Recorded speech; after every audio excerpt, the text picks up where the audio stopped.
And moving to Russia, where the Kremlin has labeled the United States as an enemy, reportedly for the first time. The remark was made by Vladimir Putin's press secretary, Dmitry Peskov. Until now, neither Putin nor the Kremlin had ever referred to the United States as an enemy of Russia. During a press briefing, Peskov said, quote, "We are now an enemy country for them, just as they are for us," end quote.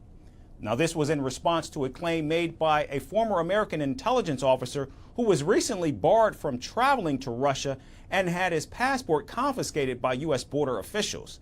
Now, the Kremlin's shift in rhetoric comes days after U.S. President Joe Biden allowed Ukraine to strike inside Russia with some American weapons.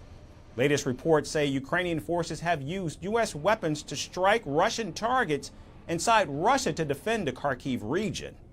Now, this has angered Putin even further, who has now warned that Moscow could arm other countries with similar weapons to attack Ukraine's Western allies.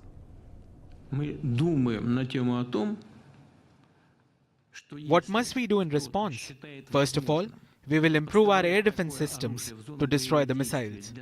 Secondly, we think that if someone thinks it is possible to supply such weapons to a combat zone to strike at our territory and create problems for us, why do we not have the right to supply our weapons of the same class to those regions of the world where there will be strikes on the sensitive facilities of those countries that are doing this against Russia? Now, Putin's remarks comes as Russia is expected to send combat vessels into the Caribbean region this summer to participate in naval exercises. This will likely include port calls in Cuba and potential stops in Venezuela. Washington says Russia wants to show that it's still capable of some level of power projection.